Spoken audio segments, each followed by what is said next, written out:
출애굽기 20장 우리 12절 말씀 우리 함께 합독하도록 하겠습니다. 한 절 말씀입니다. 출애굽기 20장 12절 말씀입니다. 함께 읽습니다. 시작.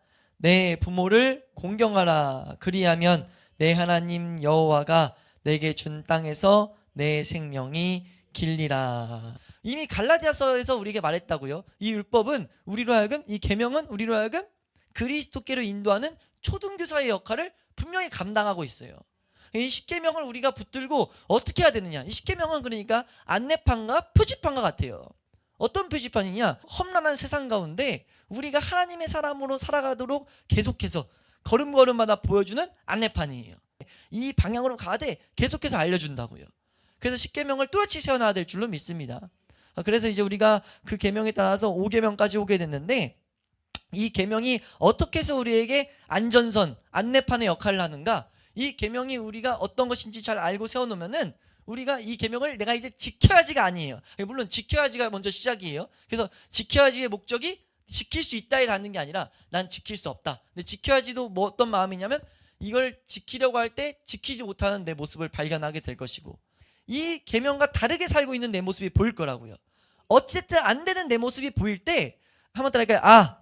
이 모습을 위해서 예수님이 오셨다.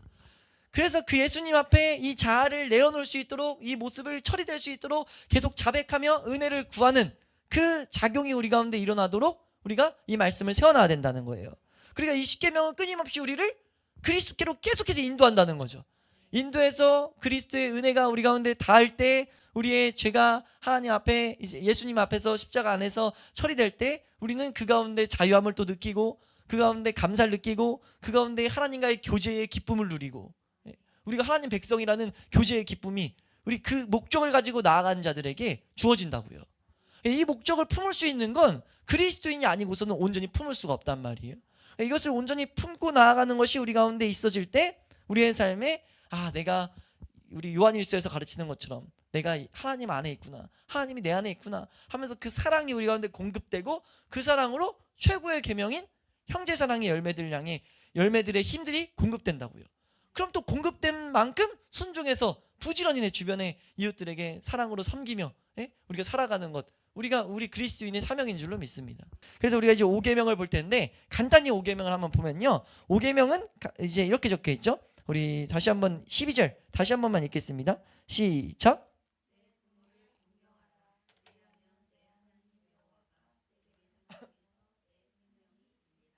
아멘.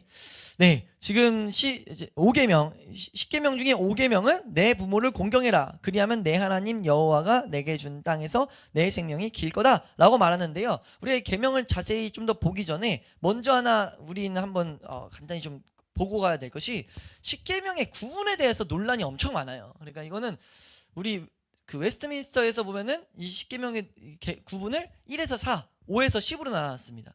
이해되세요? 많은 분들이 1에서 4, 5에서 10 이렇게 나누는 이유가 사람과 이웃과 하나님을 나눴다는 거예요. 이해가 되세요? 이 사람들이라는 이웃들과 하나님과의 관계를 나눠서, 이게 왜 이렇게 나눠져요? 1계명은 하나님에 대한 계명이고 2계명은 이웃을 향한 계명이기 때문에. 저는 개인적으로 어느 정도 전 이것이 맞다고 확신까지 하는데, 뭐 이거 가지고 논쟁거리는 아니니까. 근데 1에서 5, 6에서 10이 좀 더 타당하다고 개인적으로 생각해요.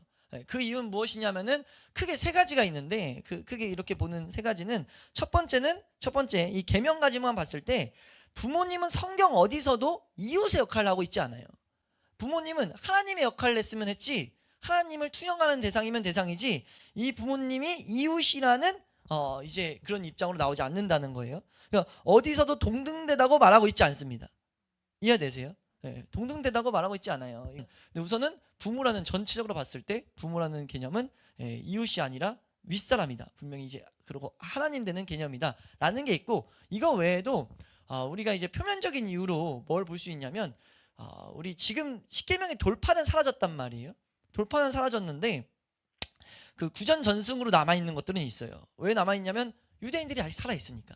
유대인들, 제가 한번 언젠가 몇 번 얘기했던 것 같은데, 우리에게 기록된 토라가 있고 우리가 구전된 토라가 있다고 말씀을 드렸어요. 구전 토라, 이제 성문서된 토라 이렇게 보통 나누는데 그 성문서된 토라는 우리가 적혀있는 성경이고 구전 토라는 성경을 보완하는 성경이 쓰였을 때 제사법을 할 때 어디 뭐 찔르면 이런 것들인 것처럼 이 구전된 토라 중에 십계명의 모양 같은 건 남아 있다고요. 당연하지 않겠어요? 그렇게 중요했는데 자기네 백성을 끌고 왔던 기준인데 없어졌어도 그게 상실됐어도 그 계명의 돌판의 모양들은 남아 있었다고요. 그래서 그 모양이 그대로 지금도 유대인들에게는 만들어져서 들고 있는데 유대인들은 한결같이 1에서 5, 6에서 12로 들고 있는 그 돌판이 두 개인데 그 돌판을 그렇게 들고 있어요. 이해되세요?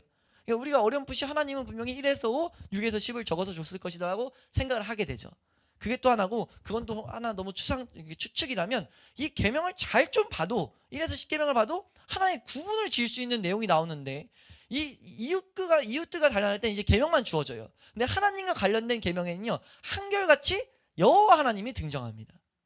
1절에서 보면은 1절도 이제 첫 번째 1계명도 보면은 이제 서문과 붙어서 내 하나님 여호와가 나오고 이제 두 번째 계명도 이제 여호와는 질투하는 5절 말씀에 질투하나님이 나오고 7절 말씀에 이제 망령되어 있는 그 이름을 말할 때도 내 하나님 여호와는 이름이 나와요. 내 하나님 여호와는 내 하나님 여호와는 이게 계속 나온다고요. 안식일을 거룩히 지키는 것도 이제 11절 말씀 보면 나 여호와가 라는 말씀이 나와요. 그러니까 여기 10절 말씀에 더 정확히는 내 하나님 여호와가 나와요. 내 하나님 여호와. 그리고 지금 5계명에 분명하게 뭐가 적혀 있냐면 내 하나님 여호와가 라는 말이 적혀 있다는 거죠. 그리고 6계명부터는 없습니다. 이게. 그러니까 지금 이게 하나님을 생각하게 하는 계명이라는 것을 우리는 충분히 볼 수 있다는 거죠. 전체적인 흐름으로나 이렇게 작게 보는 나무로 보나 숲으로 보나 이 5계명으로 나누는 게 저는 그래도 개인적으로 확신하는데 개인적으로 그냥 붙잡아요. 근데 이제 뭐 그렇게 논쟁을 하기 싫다면 확실한 거 한 가지는 5계명부터 구분이 되기 시작한다. 그럼 이제 5계명에 대한 내용을 우리가 한번 보게 되면요. 5계명, 이 계명이 우리에게 분명 말하는 것은 이 부모를 공경하라는 것이 보기보다 훨씬 넓은 범위를 담고 있다는 것을 우리가 한결같이 말하고 있습니다. 이거는 뭐 논쟁의 거리도 아니고 성경을 보면 부모라는 그 위치에 여러 가지 위치, 우리 사람의 윗사람이면 다 부모의 위치에 올라갈 수가 있어요. 이해되세요? 그러니까 이 계명은 우리가 생각하는 것 이상으로 넓은 범위가 들어가 있다는 거죠. 그러니까 실제 부모님뿐 아니라 다른 모든 윗사람을 공경하라는 의미로 봐야 된다라는 거예요. 그러니까 이 계명을 하나님이 주신 이유는 무엇이냐면 하나님이 세우신 상하 질서를 세우기 위함입니다. 이것이 우리에게 필요한 이유는 하나님을 하나님으로 보는데 훈련이 필요하기 때문이에요. 우리가 죄가 들어오면서 들어온 게 혼돈이 들어왔단 말이에요. 그러니까 뭐가 맞는지 뭐가 틀린지 모르는 무질서가 왔어요.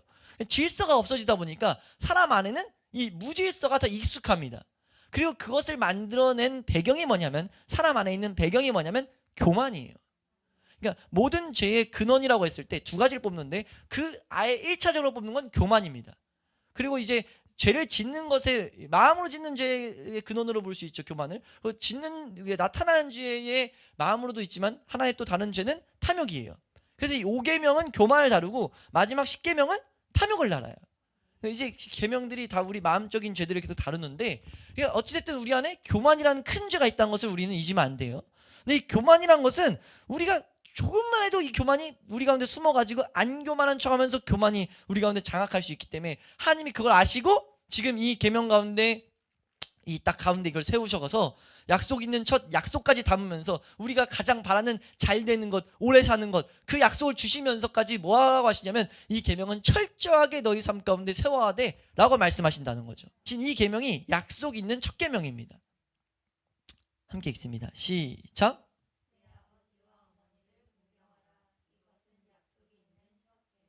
이로써 내가 잘되고 땅에서 장수하리라 라는 계명을 약속으로 처음 주셨단 말이에요. 이해되세요? 그래서 이 말씀 특히 5계명을 잘 세워놔서 내가 삶 가운데 이 윗사람을 공경하는 훈련, 이 싸움들을 씨름들을 더욱 치열하게 한다는 거죠. 안 되기 때문에. 한번 따라갈까요? 교만은 너무나 처리하기 힘들다. 하지만 반드시 처리해야 된다. 그래서 칼빈은 이걸 가지고 뭐라고 말하냐면요. 사람은 자기를 높이려는 욕망이 너무 커서 타인에게 복종하는 것을 인정하려 하지 않습니다. 그래서 하나님은 우리에게 순종하는 습관을 갖도록 가장 자애롭고 거부할 수 없는 윗사람인 부모님을 대표로 제공해 주신 것입니다 라고 말하고 있어요. 그러니까 이 타락한 인간의 본성에는 매우 이것이 거부감을 일으키기 때문에 윗사람에게 공경하고 감사하는 것이 우리에게 거부감을 일으킨다고요. 그래서 마땅히 사람이라면 어느 정도 다 받아들이는 부모를 대표로 딱 끌고 들어와서 이 부모에게 너희가 당연히 공경해야 돼. 내 부모를 공경하라 라는 계명으로 우리에게 이 기준을 딱 줬다는 거죠. 우리는 이 기준을 가지고 잘 살아갈 수 있길 축원합니다. 우리 아까 잠깐 말했던 우리 말라기 1장 6절 우리 한번 말씀 읽고 말라기 1장 6절 말씀입니다. 함께 읽습니다. 시작.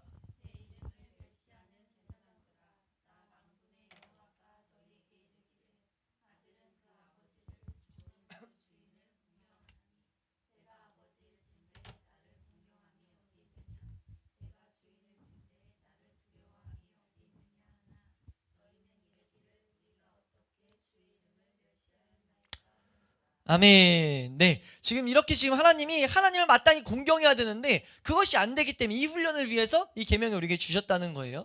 예, 우리 그래서 이 윗사람에 대한 것들 구분을 네 가지만 보면요. 근데 이 네 가지 보기 전에 한 가지 기억해야 될 건 이 네 부류의 사람들이 하나님을 대적하는 하나님의 말씀의 법칙과 균의 말씀 뜻과 대립될 때는 그 윗사람의 말을 따르는 것은 성립되지가 않아요.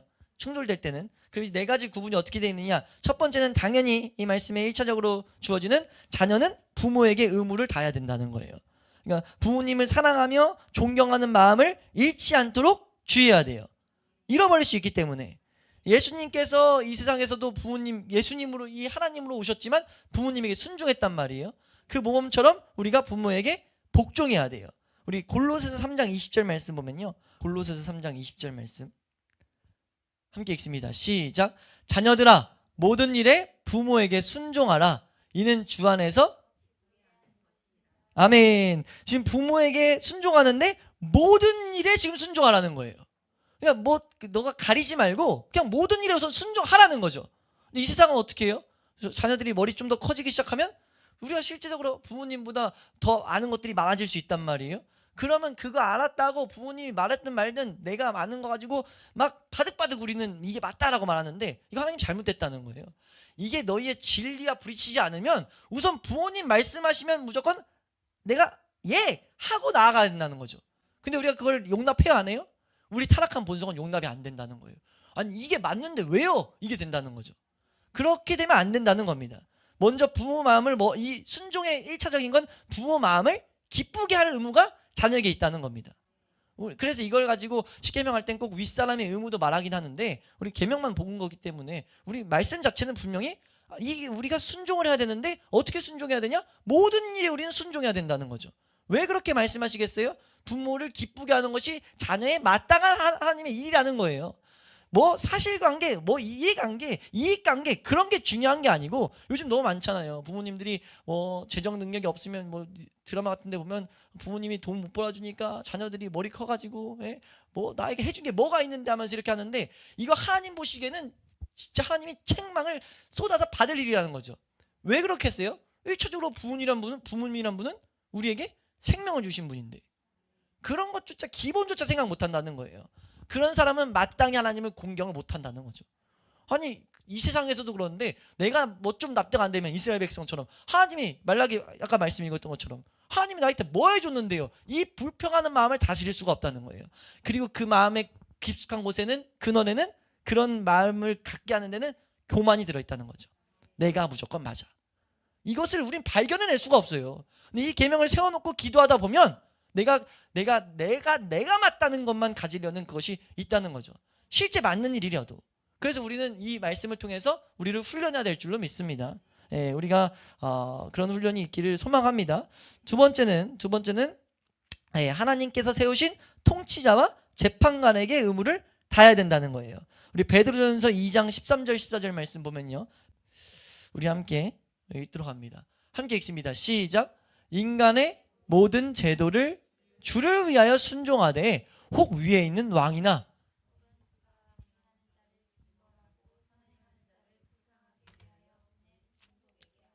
하라는 거죠. 하나님이 순종하라는 거예요. 왜요? 우리는 질서를 세우는 사람으로 부름받았기 때문에 질서를 세운다 해놓고 이 세상 질서를 무시하면 안 된다는 거예요.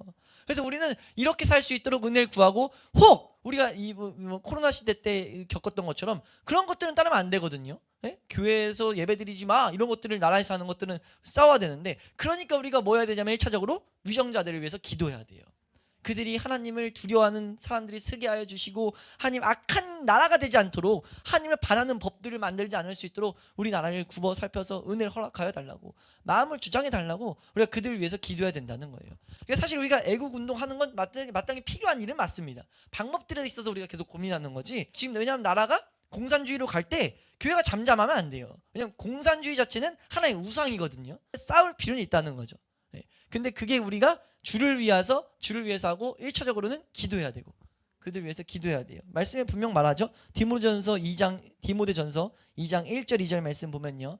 함께 읽습니다. 시작.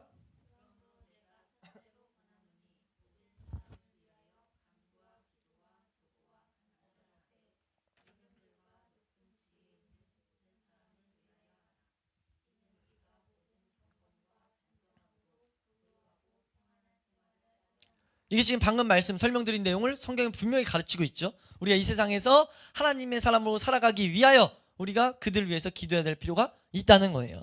네, 그리고 세 번째로 우리에게 무엇을 말하냐면 성경은 우리의 윗사람을 말할 때 고용주를 위해서 우리는 고용주에게 순종하라고 말해요. 이 세상 살아가다 보면은 우리가 고용인으로서 살아갈 수가 있잖아요. 그런 자들은 우리가 고용주에게 마땅히 이게 충성을 다해야 된다는 거죠. 이 세상에서는 그렇지 않아요. 돈 받은 만큼만 일해. 그리스도인들은 그러면 안 된다는 거죠. 그러니까 내가 벌어서 나는 그냥 돈을 정해진 것만 받지만 나는 하나님 때문에 내가 이 직장이 내 거인 것처럼 충성을 다하는 거예요. 내가 내 직장인 것처럼 아껴야 된다는 거죠. 그럴 때 하나님이 그 모습을 통해서도 일할 수 있고, 아니면 그 모습 자체를 우선 하나님이 받으신다고 우리에게 말씀하시는 거기 때문에 우리는 이 세상의 개념과 가치관과 다르게 해야 된다는 거예요. 우리 베드로전서 2장 18절에서 20절 말씀 보면요. 성경에 분명히 말하고 있는 것들만 우리가 지금 보는 겁니다. 우리 베드로전서 2장 18절에서 20절 함께 읽습니다. 시작.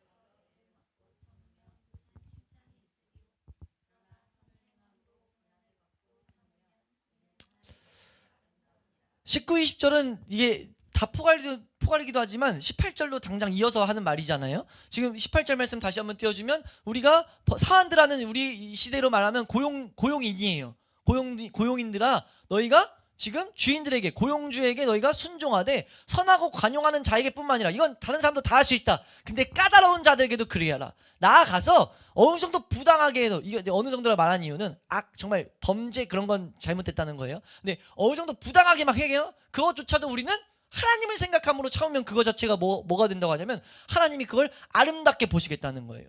하나님이 상급으로 다 기억하시겠다는 거죠.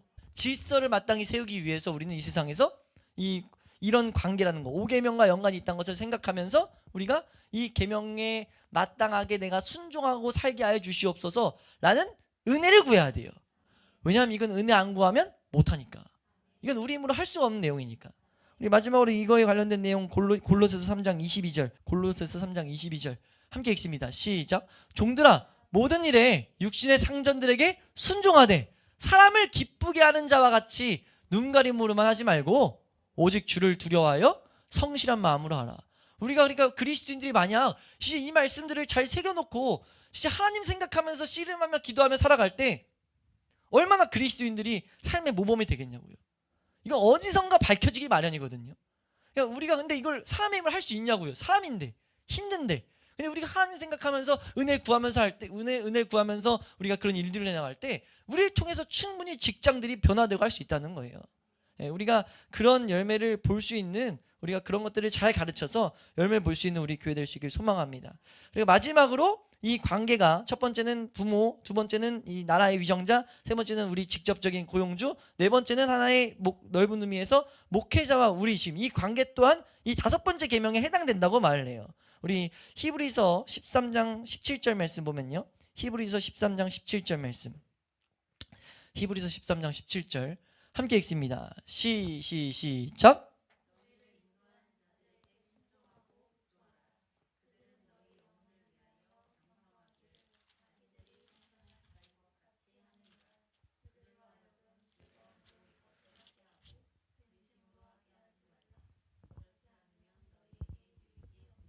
예, 분명히 말하는 게 지금 5계명과 관련된 맥락에서 우리 이 목회자들, 우리 이 시대의 목회자죠, 인도한 자들, 목회자들에게 순종하고 복종하라고 말하고 있어요.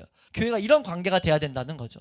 이걸 이 맥락의 말씀을 우리 누가복음 10장 16절에도 말씀하는데, 누가복음 10장 16절 말씀 한번 읽으시면 함께 읽습니다. 시작. 너희 말을 듣는 자는 곧 내 말을 듣는 것이요, 너희를 저버리는 자는 곧 나를 저버리는 것이요, 나를 저버리는 자는 나 보내신 이를 저버리는 것이니라 하시니라. 예, 지금 이 말씀들이 분명한 것은 목회자들이 맞아요. 근데 이걸 좀 오인하면 안 되는 게, 목회자들이 하나님 말씀을 제대로 가진 자가 가야 돼요. 이거 말씀 목회자들이 이렇게 따르라고 했다고, 순종하라고 했다고, 이게 보면은 잘못된 가르침을 하는데 그 가르침에 맹목적으로 쫓아가기 위해서 이 구절들을 가지고 막 오거든요. 그러니까 아까 잠깐 말했다시피 우리 그 하나님의 규율과 하나님의 법칙과 말씀에 반하면 안 된다고 했어요. 근데 우리에게 분명한 것은, 우리가 각자 모든 사람들이 붙잡을 것은, 이 5계명은 우리의 교만을 처리하기에 탁월한 말씀이다. 우리 각 사람이 처해 있는 피해가, 이 말씀 우리 10계명을 다 가질 때마다 잘하고 있는 걸 찾는 게 아니라 이거는 내가 못하고 있는 거, 잘못된 걸 보는 거예요. 안내판이라고 했다고요. 안내판이, 내비게이션이 언제 삐삐거리냐면 잘못된 길로 갔을 때 삐삐거린다고요. 잘된 길을 갔을 때는 그냥 부지런히 사랑과 충성을 다하면 되는 거예요. 예? 우리가 보통 내비게이션 20km 뒤까지는 직진합니다 하면 직진할 땐 그냥 내가 그 길을 향해 달려가면 되는 거라고요. 근데 우리가 마귀의 공격이라든지 유혹이라든지 잘못된 길로 가려고 할 때 이 경고등에 삐삐 거리는 것처럼 10계명은 안전선이에요. 안전선. 여기 이상 나가면 안 돼요 라고 하는 것들. 우리 마음이 교만으로 휩쓸려 가려고 할 때 이 계명가 부딪히기 시작할 거라고요. 그럼 정신을 번쩍 차려야 된다는 거예요. 근데 우리가 이걸 정신을 번쩍 차리지 않으면 타협하려고 만들 거라는 겁니다. 그러니까 우리가 이런 말씀 앞에서 하나님 앞에 은혜를 구해야 될 것은, 하나님이 이 계명이 날카롭게 세워지게 하여 주시고 성령님이 조명하여 주셔서 내 삶에 이 안전선에서 벗어나려고 할 때 이 경고의 소리를 잘 듣게 하여 주시옵소서. 그렇게 우리가 기도하며 은혜를 구할 때 그 은혜가 삶 가운데 실제로 경험될 줄로 믿습니다. 그래서 우리로 하여금 그 경험이 오면 그냥 와 경험이네, 위험이네 라고 하고 끝이 아니라, 위험하면 뭐 해야 돼요? 반드시 기도해야 돼요. 은혜를 구해야 된다고요.